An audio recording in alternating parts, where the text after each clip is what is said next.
കിഷ്കിന്ദ കാണ്ഡം എന്ന വിജയരാഘവനും ആസിഫ് അലിയും അഭിനയിച്ച സിനിമ ഒരു ഇംപെക്കബിൾ ആയിട്ടുള്ള സ്ക്രിപ്റ്റ് ഉള്ള ഒരു സിനിമ. എല്ലാ ഭാഷയിലുള്ള സിനിമകളെ പറ്റിയും പറയുന്നുണ്ട്. ഇപ്പോൾ നമ്മൾ ഈ വർഷം ഓണത്തിന് വന്ന് നമ്മളെല്ലാവരും ഞെട്ടിച്ച് കളഞ്ഞൊരു സിനിമയായിരുന്നു കിഷ്കിന്ദ കാണ്ഡം എന്ന വിജയരാഘവനും ആസിഫ് അലിയും അഭിനയിച്ച സിനിമ. അപർണ ബാലമുരളി ഒരു 3 പേരും അഭിനയിച്ച ഈ സിനിമ. ആൻഡ് ഈ സിനിമയ്ക്ക് നമ്മൾ ഏറ്റവും കൂടുതൽ കേട്ട പ്രൈസ് എന്താണെന്ന് വെച്ച് കഴിഞ്ഞാൽ ഈ സിനിമയുടെ സ്ക്രിപ്റ്റ് വളരെ കണ്ണിങ് ആയിട്ടുള്ള വളരെ അടിപൊളിയായിട്ടുള്ള സ്ക്രിപ്റ്റ് എന്ന് നമ്മൾ ഒരുപാട് കേട്ടു. അതേപോലെ തന്നെ അതിൻ്റെ ജോണറും അങ്ങനെയാണ്, ഒരു മിസ്റ്ററി ത്രില്ലർ ജോണറിൽ പെടുന്ന ഒരു ഇംപെക്കബിൾ ആയിട്ടുള്ള സ്ക്രിപ്റ്റ് ഉള്ള ഒരു സിനിമ. സോ ഇന്ന് മോട്ടോ വേൾഡ്സ് നിങ്ങളുടെ മുന്നിലേക്ക് കൊണ്ടുവരുന്നത് ഇതേപോലെയുള്ള ഇതേ ജോണറിൽ പെടുന്ന വളരെ ഗ്രേറ്റ് ആയിട്ടുള്ള സ്ക്രിപ്റ്റുള്ള കുറച്ച് സിനിമകളെ പറ്റിയാണ്. നമ്മൾ എല്ലാ ഭാഷയിലുള്ള സിനിമകളെ പറ്റിയും പറയുന്നുണ്ട്. ഇപ്പോൾ നമ്മൾ മലയാളത്തിൽ നിന്ന് 2 സിനിമ, തമിഴിൽ നിന്ന് 2 ഹിന്ദിയിൽ നിന്ന് 2 അതേപോലെ ഹോളിവുഡിൽ നിന്ന് നമ്മൾ 2 സിനിമകൾ, അങ്ങനെ മൊത്തം 8 സിനിമകളെ പറ്റിയാണ് നമ്മൾ ഇന്നത്തെ വീഡിയോ ചെയ്യുന്നത്. സോ എല്ലാവർക്കും മോട്ടോ വേൾഡ്സിൻ്റെ പുതിയൊരു വീഡിയോയിലേക്ക് സ്വാഗതം.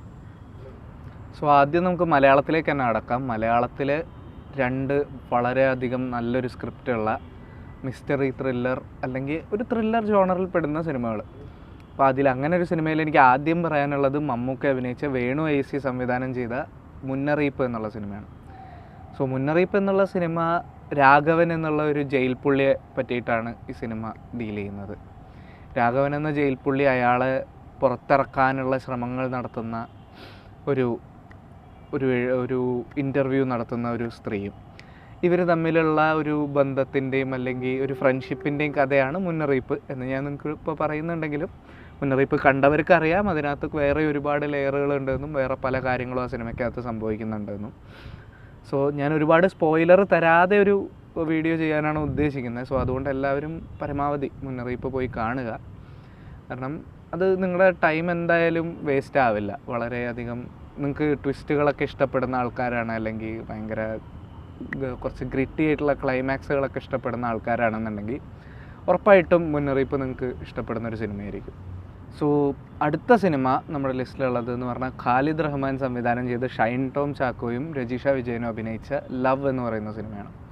അപ്പോൾ ലവ് എന്ന് പറയുന്ന സിനിമ ഒരു വളരെ കോംപ്ലിക്കേറ്റഡ് ആയിട്ടുള്ള ഒരു കഥേനെ വളരെ സിമ്പിളായി പറഞ്ഞു എന്ന് വേണമെങ്കിൽ നമുക്ക് പറയാം, അല്ലെങ്കിൽ വളരെ സിമ്പിളായ ഒരു സബ്ജക്റ്റ് നമ്മൾ കോംപ്ലിക്കേറ്റഡായി പറഞ്ഞു എന്നും പറയാം. അത് 2 തരത്തിലും അത് നമുക്ക് ജസ്റ്റിഫൈ ചെയ്യാൻ പറ്റുന്ന ഒരു സിനിമയാണ് ലവ്. ഇതിനകത്ത് ഒരുപാട് വീണ നന്ദകുമാർ അഭിനയിച്ചിട്ടുണ്ട്, അങ്ങനെ വേറെയും കുറച്ച് ക്യാരക്ടേഴ്സ് ഇതിനകത്ത് വരുന്നുണ്ട്. എൻ്റെ എല്ലാവരും വളരെ രസമുള്ള അഭിനയമായിരുന്നു. വളരെ ചെറിയൊരു ലൊക്കേഷനിൽ, അല്ലെങ്കിൽ ഒരു വീടിൻ്റെ അകത്തും പിന്നെ ഒരു കാറ്, അങ്ങനെ വളരെ കുറച്ച് ലൊക്കേഷനുകളിൽ മാത്രം ഷൂട്ട് ചെയ്തിട്ടുള്ള എന്നാൽ ഒരുപാട് വളരെ നമ്മളെന്താ പറയുക സീറ്റിൻ്റെ എഡ്ജിലിരുത്തി കാണിക്കുന്ന ഒരു സിനിമയാണ് ലവ്.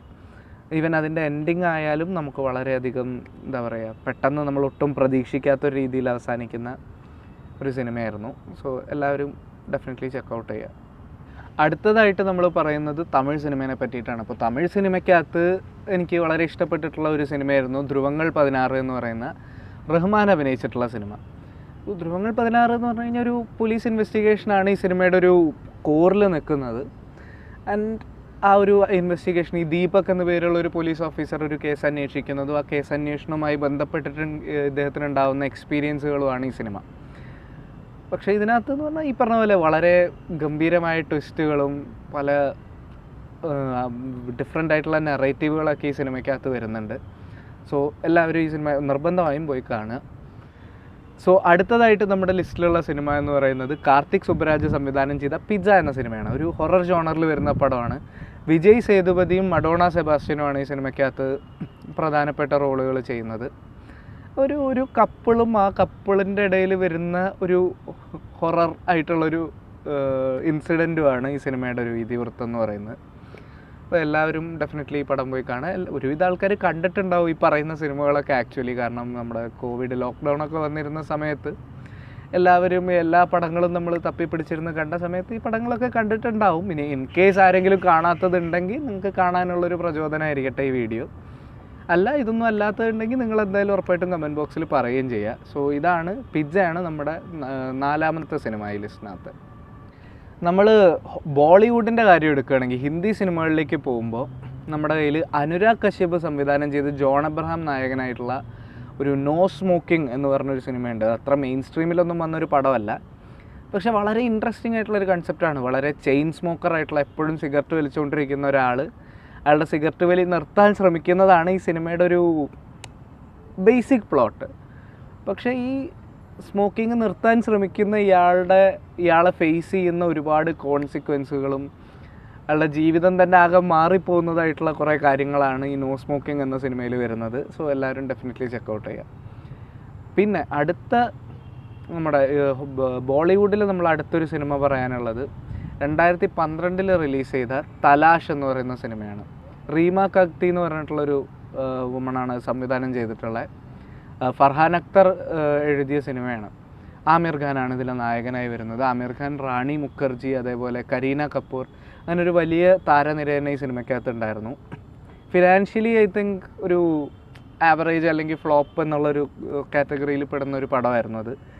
പക്ഷേ എന്തുകൊണ്ടെന്ന് എനിക്കിപ്പോഴും അറിയില്ല, വളരെയധികം നുവാൻസ്ഡായിട്ട് എഴുതപ്പെട്ട ഒരു സ്ക്രിപ്റ്റായിരുന്നു. വളരെ നന്നായി അത് എക്സിക്യൂട്ടും ചെയ്തിട്ടുണ്ട്. ഒരു പോലീസ് ഓഫീസറിൻ്റെ ജീവിതം, അതേപോലെ അയാൾ കണ്ടുമുട്ടുന്ന ഒരു സ്ത്രീ, അയാളുടെ മാരേജ് ലൈഫ്, അങ്ങനെ ഒരുപാട് കാര്യങ്ങൾ ഈ സിനിമയ്ക്കകത്ത് വരുന്നുണ്ട്. ഇതിൻ്റെയൊക്കെ ഒപ്പം തന്നെ വളരെ ഇൻട്രസ്റ്റിംഗ് ആയിട്ടുള്ള ഒരു നറേറ്റീവ് ഇതിനകത്തുണ്ട്. ഒരു മിസ്റ്ററി എലമെൻറ്റ് ഇതിനകത്ത് വരുന്നുണ്ട്.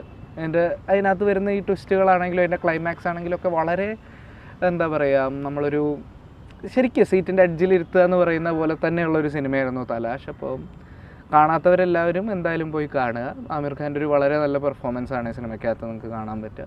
സോ എല്ലാവരും കാണുക. അടുത്തതായി നമ്മൾ ഹോളിവുഡിലെ ഈ കാറ്റഗറിയിൽ പെടുന്ന 2 സിനിമകളാണ് പറയുന്നത്. ഒന്ന് നമ്മൾ പറയുന്നത് എന്താണെന്ന് വെച്ച് കഴിഞ്ഞാൽ വാനില സ്കൈ എന്ന കാമറോൺ ക്രോ എന്ന സംവിധായകൻ സംവിധാനം ചെയ്ത സിനിമയാണ്. സംവിധാനം ചെയ്ത ടോം ക്രൂസ് ആണ് ഇതിനകത്ത് പ്രധാനപ്പെട്ട കഥാപാത്രത്തെ അവതരിപ്പിക്കുന്നത്. ടോം ക്രൂസിൻ്റെ പുറമെ നമ്മുടെ പെനലോപ്പി ക്രൂസ്, അതേപോലെ കാമറോൺ ഡിയാസ് തുടങ്ങിയ നടിമാരും ഇതിനകത്ത് നല്ല വലിയ റോളുകൾ ഹാൻഡിൽ ചെയ്യുന്നുണ്ട്. സോ ഈ സിനിമ ഒരു പ്രത്യേക പ്ലോട്ട് ലൈനാണ് ഈ സിനിമയുടെ. അതായത് ഒരു ആക്സിഡൻറ്റിൽ പെടുന്ന ഒരാൾ, വളരെ റിച്ചായ ഫേമസ് ആയ കാണാൻ സുന്ദരനായൊരു മനുഷ്യൻ ഒരു ആക്സിഡൻറ്റിൽ പെടുന്നത്, ഈ ആക്സിഡൻറ്റോട് കൂടി ഇയാളുടെ മുഖം ഡിസ്ഫിഗേർഡ് ആവുകയാണ്.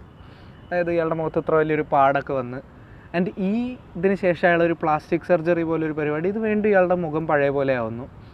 പക്ഷേ അതിന് ശേഷം ഇയാൾ വളരെ പാരനോയിഡ് ആവുകയാണ്. അതായത് ഈ മുഖം ഇയാൾ മാറിയതായിട്ട് ഇയാൾക്ക് തോന്നുന്നില്ല. ഇയാൾ അപ്പോഴും കണ്ണാടി നോക്കുമ്പോൾ ഇയാൾക്ക് അയാളുടെ ആക്സിഡൻറ്റിന് ശേഷമുള്ള വികൃതമായ മുഖമാണ് ഇയാൾക്ക് കാണുന്നത്.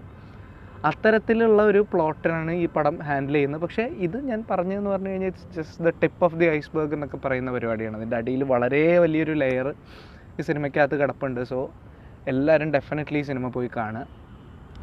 സോ നമ്മുടെ ഈ ലിസ്റ്റിൽ അവസാനമായിട്ട് നമ്മൾ പറയുന്നതെന്ന് പറഞ്ഞു കഴിഞ്ഞാൽ ഡേവിഡ് ഫിഞ്ചർ സംവിധാനം ചെയ്തൊരു പടമാണ്. ഡേവിഡ് ഫിഞ്ചറിനെ നമുക്കൊക്കെ അറിയാം, മിസ്റ്ററി ത്രില്ലർ ജോണറുകളിൽ പുള്ളിക്കാരൻ വേറൊരു ലെവലിൽ പണിയെടുക്കുന്ന മനുഷ്യനാണ്. ഇപ്പോൾ 7 ആയാലും ഫൈറ്റ് ക്ലബ് ആയാലും ഒക്കെ പുള്ളിക്കാരൻ ചെയ്ത സിനിമകളായിരുന്നു. ഫൈറ്റ് ക്ലബിനെ പറ്റി ഞാൻ ഇവിടെ മനഃപൂർവ്വം പറയാതിരുന്നതാണ്, കാരണം ഒരുവിധ ആൾക്കാരൊക്കെ ഫൈറ്റ് ക്ലബ്ബ് കണ്ടിട്ടുണ്ടാവും. ഇനിയിപ്പോൾ ഇല്ലാത്തവരെന്തായാലും പോയി കാണുക. ബട്ട് ഞാൻ ഇന്നിവിടെ പറയാൻ പോകുന്ന സിനിമ എന്ന് പറയുന്നത് ഡേവിഡ് ഫിഞ്ചറിൻ്റെ ഗോൺ ഗേൾ എന്ന സിനിമയാണ്. ഗോൺ ഗേൾ എന്ന് പറഞ്ഞിട്ടുള്ള ഒരു നോവലിനെ ആസ്പദമാക്കിയിട്ടാണ് ഈ സിനിമ വന്നത്. ബെൻ അഫ്ലെക്കും അതേപോലെ റോസമണ്ട് പൈക്കുമാണ് ഇതിനകത്ത് പ്രധാന കഥാപാത്രങ്ങളെ ഹാൻഡിൽ ചെയ്യുന്നത്. ഭയങ്കര രസമായിട്ട് ചെയ്തു വെച്ചിട്ടുള്ളൊരു ത്രില്ലറാണ്. അതായത് നമ്മളിപ്പോൾ ബെൻ അഫ്ലെക്കിൻ്റെ ക്യാരക്ടറാണെങ്കിൽ ഒരു ഭാര്യനെ കാണാതെ പോയതിന് ശേഷം ഭാര്യനെ അന്വേഷിക്കുന്ന ഒരു ഭർത്താവും ഈ കാണാതെ പോകുന്ന ഭാര്യയായിട്ടാണ് നമ്മൾ റോസമണ്ട് പൈക്കുള്ളത്. ഇതിൻ്റെ അപ്പുറം ഞാനിതിൽ നിങ്ങളോട് പറഞ്ഞു കഴിഞ്ഞാൽ നിങ്ങൾക്കത് വളരെ വലിയ സ്പോയിലേഴ്സ് ആയി പോകും. അതുകൊണ്ട് ഞാൻ അതിനെപ്പറ്റി ഒരുപാട് പറയുന്നില്ല. പക്ഷേ ഡെഫിനറ്റായിട്ട് ഈ സിനിമ നിങ്ങൾ കാണണം. അത് വളരെ നിങ്ങൾക്ക് എല്ലാവർക്കും ഭയങ്കരമായിട്ട് ഇഷ്ടപ്പെടുകയും ചെയ്യും. പോരാത്തതിന് നിങ്ങളൊക്കെ ശരിക്കും കിളി പോവും എന്നൊക്കെ പറയുന്ന പോലത്തെ ഒരു സാധനം ഈ പടത്തിനകത്ത് നിങ്ങൾക്ക് കിട്ടും. അപ്പോൾ എന്തായാലും ഈ പറഞ്ഞ പടങ്ങളൊക്കെ നിങ്ങൾക്ക് സമയമുള്ളപ്പോൾ നിങ്ങളെല്ലാവരും കാണുക. സോ നമ്മൾ ഇത്തരത്തിലുള്ള വീഡിയോസ്, അതായത് നമ്മൾ കുറച്ചും കൂടെ ഒരു ഡീറ്റെയിൽഡ് ആയിട്ടുള്ള നമ്മൾക്ക് ഒരുപാട് സിനിമകളെ പറ്റിയൊക്കെ സംസാരിക്കുന്ന വീഡിയോസ് നിങ്ങൾക്ക് ഇനി ആവശ്യമുണ്ടെന്നുണ്ടെങ്കിൽ നിങ്ങൾ ഉറപ്പായിട്ടും ഈ ചാനലിനെ സപ്പോർട്ട് ചെയ്യുക. നിങ്ങൾ സബ്സ്ക്രൈബ് ചെയ്യുക. അതേപോലെ വീഡിയോ ഇഷ്ടപ്പെട്ടവരൊക്കെ ലൈക്ക് ചെയ്യുക, ഷെയർ ചെയ്യുക. നിങ്ങൾക്ക് അടുത്തതായിട്ട് ഞങ്ങൾ ഇതേപോലെ ഇൻട്രൊഡ്യൂസ് ചെയ്യാൻ അല്ലെങ്കിൽ നമ്മൾ ഇതേപോലെ പറയാൻ താല്പര്യമുള്ള സിനിമകളെ പറ്റിയിട്ട് നിങ്ങൾ കമൻറ്റ് ബോക്സിൽ മെൻഷൻ ചെയ്യുക. നമ്മൾ ഉറപ്പായിട്ടും ചെക്കൗട്ട് ചെയ്യും. പിന്നെ അപ്പോൾ അടുത്തൊരു വീഡിയോയിൽ കാണുന്നവരെ നമുക്ക് എന്തായാലും